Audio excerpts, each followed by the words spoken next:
Power ISA shows you how to combine AI and a skilled ISA to make sure every lead gets contacted, qualified, and converted into a real appointment. 100%, guys. Hey, thanks for having me here today, guys. And, I'm here to talk about, really interesting topic, which is, AI. But specifically, and there's other presenters who are going to talk about AI today, and there's a lot of different facets. I'm going to focus specifically on AI for lead conversion, right? Like the latest and greatest. And what we're seeing out there in the marketplace right now, not just my opinion. I'm here to talk about like a specific case study that we're seeing, AI plus ISA, and what you can expect from that, right? Like numbers and tech stack and everything. So you guys can take a look. Within Power ISA, we use AI extensively, internally with the team to help train our ISAs, coach our ISAs using AI. And of course, teams that we work with are using AI to contact their leads. So I want to give you guys the latest and greatest information on that and what's actually going on there in the real world, right? So let's rock and roll, guys. So I've got I do have a slide deck. I think it's going to work. Fingers crossed. This actually works this time. You never know. This is live. This is a live show. Let's do it live. Oh my God, look at your glasses, dude. 100%. Well, I had to put on glasses. Trenton said I needed glasses, so I matched with you guys. Why do you need glasses? Did you have trouble seeing something? Oh. No, it's just so I matched with you guys. Because now I look like you guys. No, Tristan's live streaming with the Meta, right? Is that the Meta glass or no? No, it's not. You're live streaming the live stream. Going super meta. Why not? So, anyways, let's jump into it, guys. I want to start by telling you a quick story. This is a good one. And it kind of sets the table for what I want to discuss today. So, can we go to the next? How do I click? Oh, here we go. I can click to the next one. Here we go. So, that's not a real picture. That's not a real picture. But picture this person, right? I actually was doing a consulting call, unrelated to AI, but I was doing a consulting call with a Silicon Valley investor. This was a few years back. This is like middle of 2023. If you don't remember, it was a long time ago. It was a different market back then, right? And ChatGPT was less than a year old. Like the whole AI revolution, was just getting started, right? And, through the conversation, he was asking me, hey, so what do you do? Oh, I have an ISA agency. I help real estate agents, make more calls, book appointments. And he goes, oh, no. Like, Gus, you must be like, horrified. Like, why? And I immediately thought to him, because of AI, or what do you mean? He goes, yeah. Like all call centers will be out of business. He goes, maybe 12 to 18 months from now. He says every single call center job is going to get replaced by AI. This is happening. He goes, you got to pivot. You got to, and he said it with the best of intentions. He wasn't being, dickish about it. He was trying to help me out, right? Saying, hey, AI is going to eat the world, and it's going to start with these, telephone, a call center type of businesses. Careful. You got to pivot, do something else, right? And I was like, holy cow. And that stuck with me. I'm going to be honest with you guys. It kind of hit a nerve. And I got, a little bit worried, a little bit paranoid, but it was definitely on my mind. So, fast forward to 2026, my company, Power ISA, has almost tripled in size since when ChatGPT launched. So I want you to give the guys a little bit of context, right? So I'm not saying what this guy said isn't true, because AI has changed the game, and it's becoming a bigger part of every industry. It's trying to disrupt every industry out there. But something else is happening too, right? The need for real people connecting with real people, in my opinion, is greater than ever. Okay, that need is greater than ever, and I think AI is actually accelerating that need. Okay. And I want to explain what I mean by that. Because if you would have told me, Tristan, that I'd have a bigger business post-ChatGPT than pre-ChatGPT, I wouldn't be sure if I would have believed you. Not sure. I'm like, I'm not interested. Maybe I got to go do something. Now I got to go do Facebook ads. I got to do marketing. I got to do something else.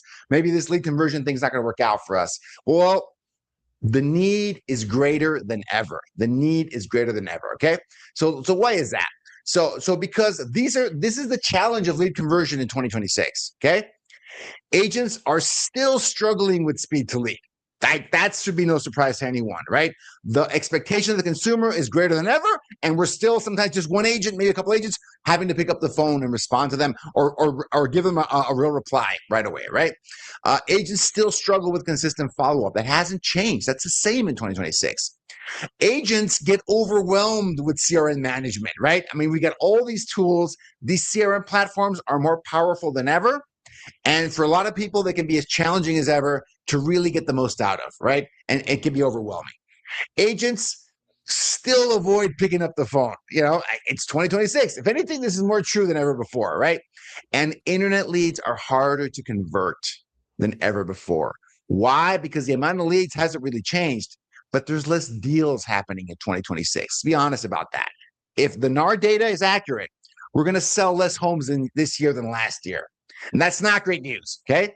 There's the same amount of leads. There's as many agents as there were last year chasing less transactions than in 2025, if the estimates hold true, right? So these are the challenges we're facing, all right? And this is how I approached AI in 2023. AI chatbots, this was relatively new in 2023. AI-powered chatbots were going to replace ISAs. This is just going to happen.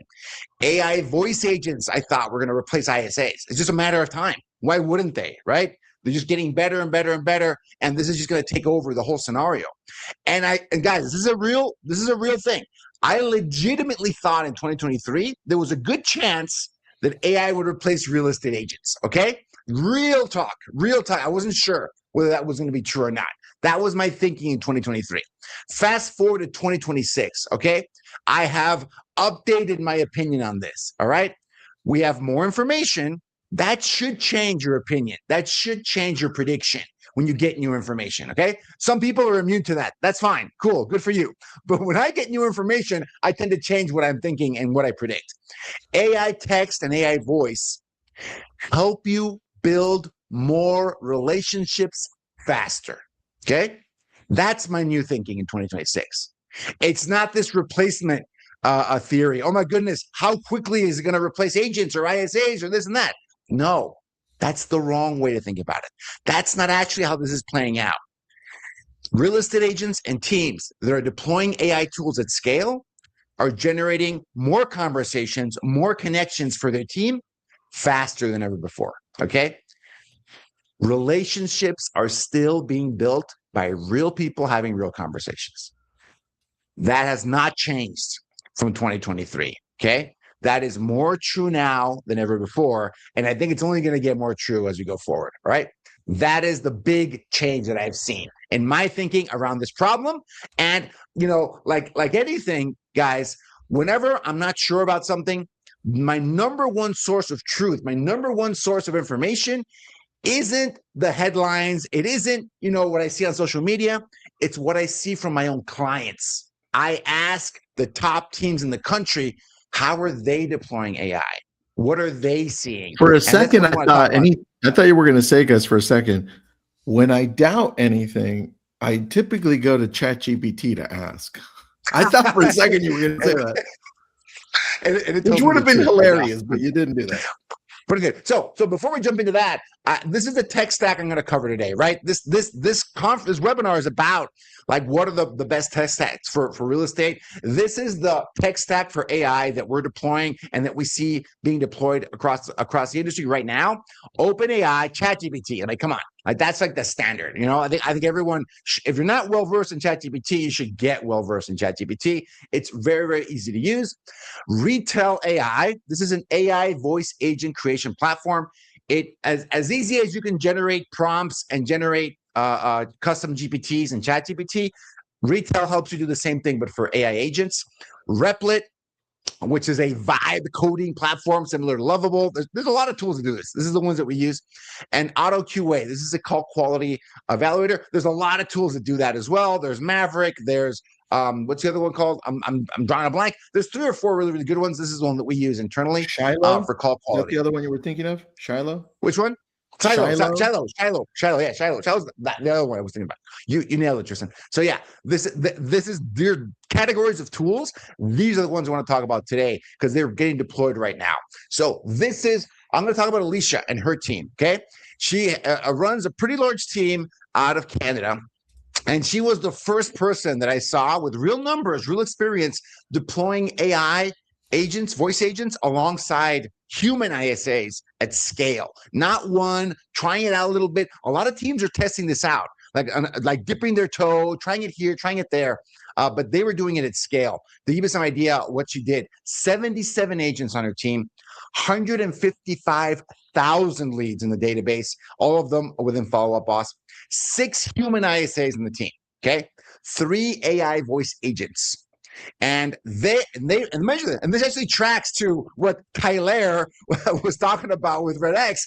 Incubation time for internet leads, 18 to 24 months on average. Okay. And this is a major, they're out of near Toronto in Ontario, major market, huge metro area, 18 to 24 months of incubation. Okay. And that's, you can look at that number, Tristan, and get depressed over how horrible that is, or you can see that as a challenge worth accepting, okay? If you wanna, you can always hit some home runs with internet leads, for sure. But if you wanna get 20x ROI on internet leads, you gotta look at that time frame, 18 to 24 months. I have never seen a team get 10x ROI from internet leads in less than 18 months. I don't think it can happen. Yeah, Tristan. Can you quickly answer a question, because it may be in other people's minds? How does this work with TCPA regulation? Oh, great. Really, really good question. So people don't know, I mean, and you should Google this. I'm not a lawyer, but there are some specific regulations in the US. I mean, and they're different in Canada, because this example is from Canada. I'm more well-versed in the US regulations around using AI voice to contact inbound leads, okay?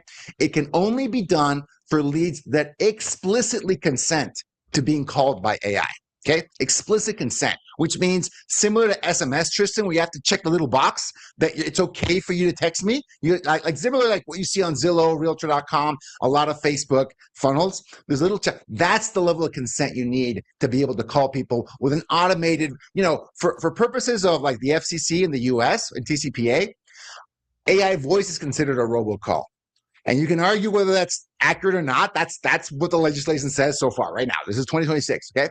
And that requires explicit opt-in, right? Explicit consent. It's not enough to put it in your terms, in your privacy policy, in your terms of service. You can't put it in there. You got to put it right on the lead form, and it has to be a little checkbox to allow them to call you, okay? So I'm pretty sure in Canada it's even harder than that. But I'm not an expert in the Canadian side. But it's got to be that or even harder than that, right? So people have to opt in to allow you to call them with AI. That makes sense? Cool. Makes awesome. sense. And then even if it's a robocall, all the other rules around TCPA apply.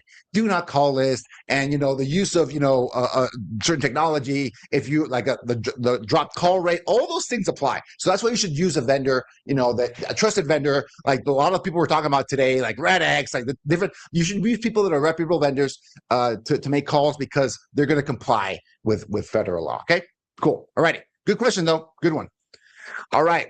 This is what Alicia and her team deployed at scale. 77 agents, 155,000 leads, okay?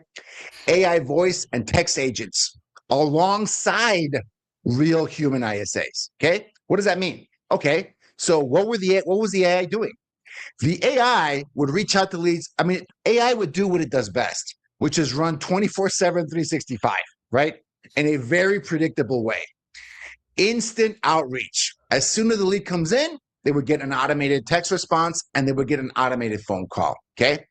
And they found that was the highest and best use of AI, that initial call, that initial contact, okay? Because it could do it at scale. It could do it very, very well, very, very quickly and reliably, okay? And it would gather a little bit of initial information, and as soon as possible would hand it off to a human, okay?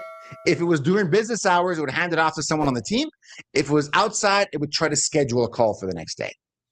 That is the deployment of AI. What they found was, if they wanted the AI to do too much, that's where the problems would start, right? If they wanted to go through like a huge script and handle a bunch of different objections, that's where things would get cumbersome. Right? Because, things like hallucinations can exist. And a lot of people, they don't love dealing with an AI bot. And you have to be, in Canada and in the US, Tristan, here's another one. You have to be explicit that this is an AI they're talking to, right? You can't kind of hope they don't notice. You have to be upfront, and within the first 30 seconds, the same way you have to tell them whether you're recording the call or not. You got to tell them whether it's an AI they're talking to or not. In the first 30 seconds, it might not be clear, but trust me, within a minute, everyone knows whether they're talking to like an automated bot or not, right? It's pretty obvious for most people. Some people will notice actually, which is surprising to me, but most people will. Okay, and some people might not have a great reaction to that. So what they found was that if they kept that interaction short and sweet, get to the point, quickly qualify the lead. What are they looking for? What area? It's the basic information. Great. Let me connect you with an expert on my team for that area. And if it was during the right time, they could do a live transfer. If not, they would just schedule them for the next day. Okay. And that's pretty simple to configure with these tools. And then after the initial phase, the human would take over, right? And for the 77 agents, they had 6 ISAs just reaching out to these leads, either taking those live transfers, following up the next day, and just continuously trying to get people on the phone, okay? Why were they still relying on real human ISAs, right? Because even though the AI was amazing at the speed, at the accuracy, right, of the work, the AI wasn't great at building a relationship. Not yet, right? This is 2026. Who knows? It might change, right? But, and also these leads, like I said, 18 to 24 months of incubation time, okay? These leads, it's not just a one and done. They need to be nurtured. And through their experimentation, the AI wasn't there yet to do lead nurturing, which is, okay, what do you say on the second call? What do you say on the third call? What do you say on the fourth call? Okay?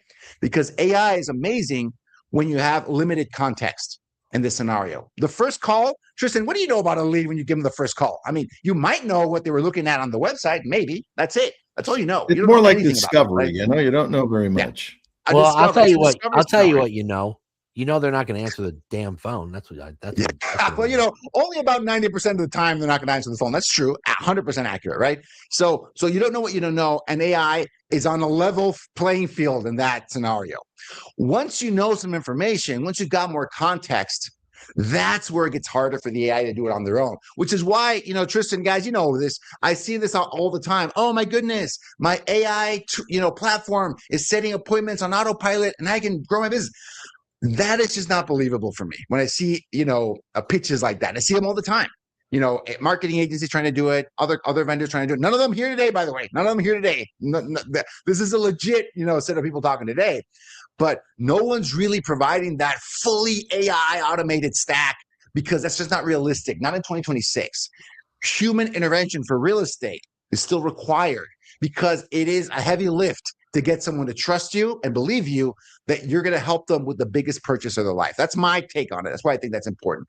And the ISA's job is to build that rapport, build that relationship, and then hand it off to the agents. Okay. That's the model that we're seeing. And this is why I think this model works. I already mentioned it to you. AI agents can handle what they do best, low context, initial discovery call, and then humans focus on what they do best, right?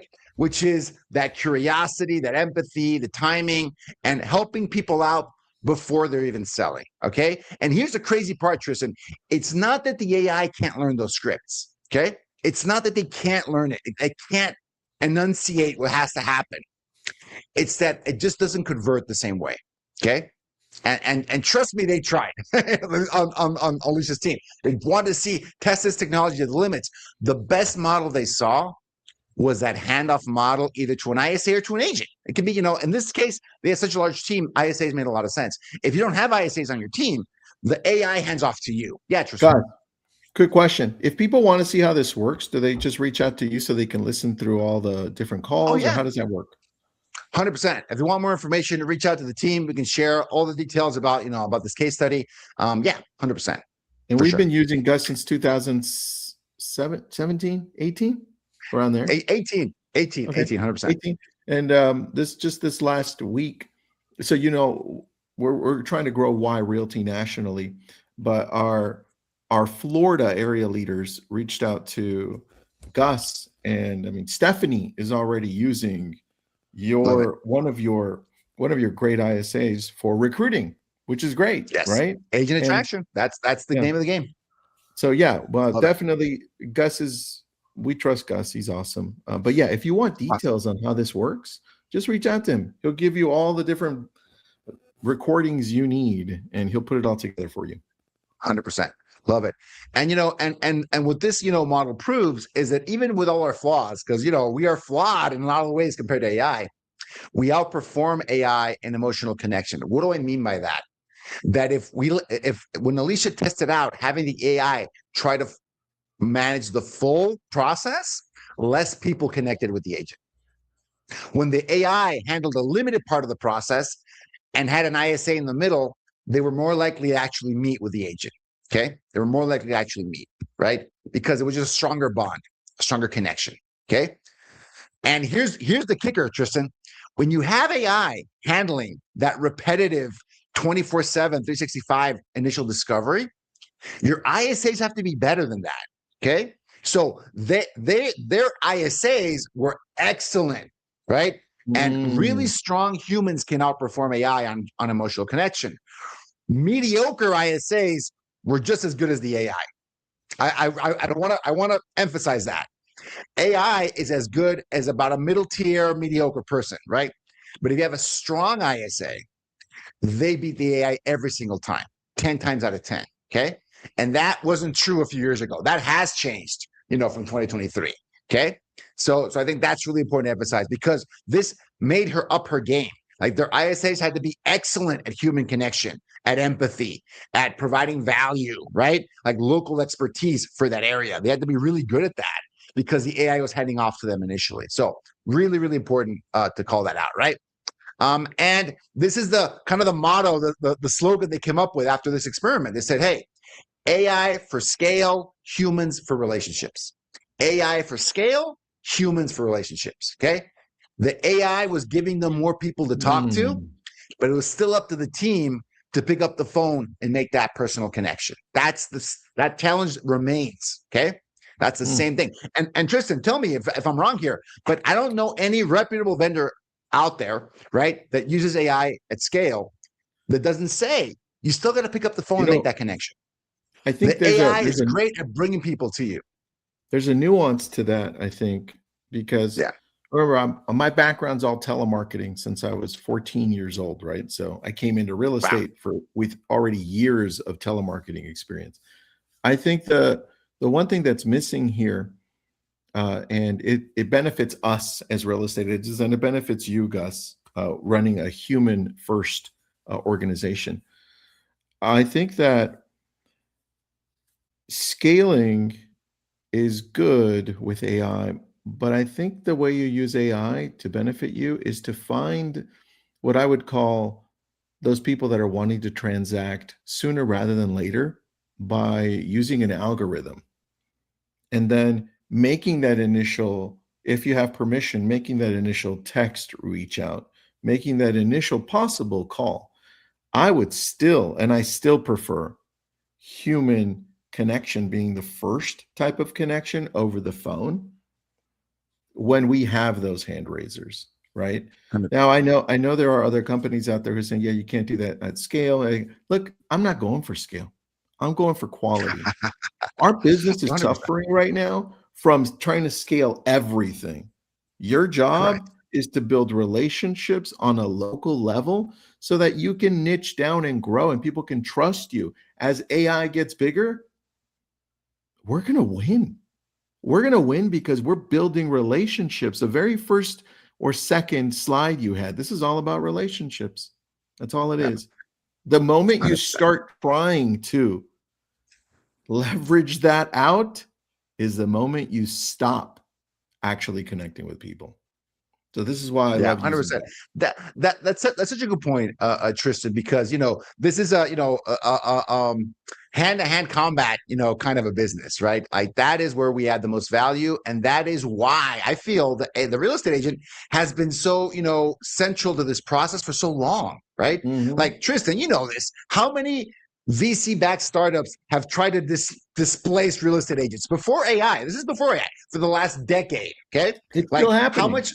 How many billions have been invested by a lot of the platforms out there? Some of them really well known. Some of them, kind of walking that back because they try to replace real estate agents with technology. This is not new, and there's a reason it doesn't. It's because of what you just said, right? Because at the micro scale, these tools don't do that well, right? Like, they're just not there. And you know, even I think it was even the CEO of Zillow, the current one, said, "Hey, we're no longer going to invest in trying to replace you guys." Just you know, that was like, you know, like a really big admission saying this just, it doesn't work, right? It doesn't. We've proven it, right? They tried, right? And it doesn't really work that way. So yes, people are central to this process. I think that's a good thing, not just for me, but for agents everywhere. I think it's really good. But I think there are some scenarios like that, like 77 agents, 155,000 leads, where scale makes sense, you know, and you got to use it in a really smart way. If you had, you know, 20 new leads coming in per month, and you know you're a solo agent, I think it's arguable whether you should be using an AI voice agent to reach out to folks. Like, you know what? If it's 20 leads a month and it's you are the ISA, right? You are the person in charge of making that personal connection, because no one's going to do it better than you. Yeah. Certainly not an AI voice agent. I'll tell you that. The data shows that. Unless you're terrible on the phone, I mean, that's possible, but you're probably not, right? And not even an ISA is going to be as good as you. Okay. And as you scale, you can add leverage. You got it, buddy. Yep. All right. I think I got 1 minute left. So we're rushing through it. Last one. This is, you know, we're also using AI for training and coaching ISAs, evaluating calls in real time, and giving people feedback. This is real call scoring analysis of a phone call. It gave it a percentage. It gave it feedback. And we're able to do this much faster. And we used to evaluate single-digit percentages of calls. Now we can evaluate 50% of calls, 70% of calls, thanks to tools like this. And this is the AI voice agent platform that we use, because we don't deploy AI voice, you know, as a service, Tristan, but we use AI voice agents to train ISAs. We have the typical expired seller, the typical FSBO seller, the typical inbound Facebook lead, typical Google lead, and they get better at objection handling by talking to the bot, right? True. That is a really great scenario. So anyways, that's it. That's what I got today. One last thing, if you guys want a copy of this deck and a list of the vendors, you can send an email. Send an email to info@powerisa.com, and in the subject line include AI for ISA. Okay, AI for ISA, and you can put it whatever else you want in there. Just make sure it at least says AI for ISA, and I'll send you this deck, and that includes the vendor list. And everything we talked about today. Perfect. Thank you so much, man. Appreciate you. Thanks for being on again. Let me just remove this so I can say hello to you. Thanks. I love all the stacks of your books on the background. Good job on that. And then please, everyone, scan that QR code. We've been using Gus and his company, Power ISA, for now almost like we're getting into 10 years, buddy. So it's good. Almost a 10-year territory. Within striking distance. I love it. And people might not know this. So you know, I've been a sponsor of LCA since 2020, but I worked with Tristan for 2 years before that. I don't know if people know that, Tristan. Like, you don't just let anybody come into the group. You guys, like, you actually use all these folks and you get great results from them before you actually recommend them. I want to kudos to that, because not every group does that. I'm not going to name names, but a lot of the groups, they just let me in. They couldn't care less what vendors get in there. So kudos to you guys. Thanks, brother. Appreciate you, man. And thanks for being on.